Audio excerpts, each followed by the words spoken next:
அஸ்ஸலாமு அலைக்கும் வரஹ்மத்துல்லாஹி வபரகாத்துஹு. இன்ஷா இன்றைக்கி சின்ன கிராமர் தான் நம்ம பார்க்க போகிறோம். நிசாவுங்கிறது பெண்கள் தான், நிஸ்வத்துன்னாலும் பெண்கள் தான். ஆனால் 2 வசனில் பயன்படுத்தப்பட்டிருக்கு. ஏன் அப்படிங்கிறது தான் நம்ம என்ன செய்ய போகிறோம், இன்ஷா அல்லாஹ் பார்க்க போகிறோம். நிசாவுங்கிறதும் ஜம்மு தக்சீர் தான், நிஸ்வத்துன் என்பதும் ஜம்மு தக்சீர் தான். இப்போது 2க்கு மேலே உள்ளது எல்லாமே பன்மைன்னு பொதுவாக நம்ம சொல்லி முடிச்சிருவோம், அப்படி தானே? அந்த மாதிரி தான் இதை என்ன சொல்கிறாங்க, 2யுமே ஜம்மு தக்சீர்னு சொல்கிறாங்க. இருந்தாலும் 3லேருந்து 10 வரைக்கும் உள்ளதை மட்டும் குறிக்கக்கூடியதை ஜம்மு கில்லான்னு சொல்லுவாங்க.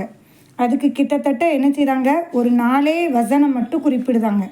அது என்னெல்லாம் கேட்டால் ஃபாயிலத்துன், அஃபாயிலுன், அஃபாயிலுன், அஃபியலத்துன், இந்த 4 வசன் அதை ஜம்மு கில்லா அப்படி சொல்லுவாங்க. சரிங்களா?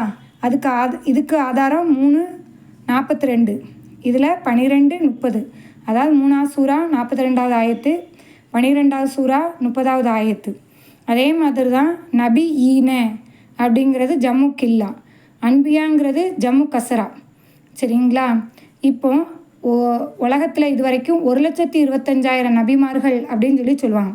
அப்படி சொல்லலாமா அப்படின்னு கேட்டால் ஒரு குத்து மதிப்பாக சொல்கிறது தான். அப்படி சொல்லலாமான்னு கேட்டால் அப்படி சொல்லக்கூட கூடாது. ஏன்னா ஆதம் நபியிலேருந்து இறுதி நபியான முஹம்மது நபி ஸல்லல்லாஹு அலைஹி வஸல்லம் அவங்க வரைக்கும் நபிமார்கள் அந்த காலகட்டம் வரைக்கும் வந்திருக்காங்க. இப்போ இல்லை அப்படிங்கிறத மட்டும்தான் நம்ம சொல்லணும். மற்றபடி என்ன செய்யக்கூடாது, அந்த நம்பரை கனெக்ட் பண்ணி அதுக்குள்ளே வரக்கூடாதுங்கிறதுக்கு தான் இந்த சட்டம். இன்ஷா அல்லாஹ் இது போன்ற தகவலுக்கு எங்களுடைய சேனலை நீங்கள் சப்ஸ்கிரைப் பண்ணிக்கோங்க. எந்த அளவுக்கு உங்களுக்கு பயனுள்ளதாக இருந்துச்சு அப்படிங்கிறத கமெண்டில் தெரியப்படுத்துங்க. அஸ்ஸலாமு அலைக்கும் வரஹ்மத்துல்லாஹி வபரகாத்துஹு.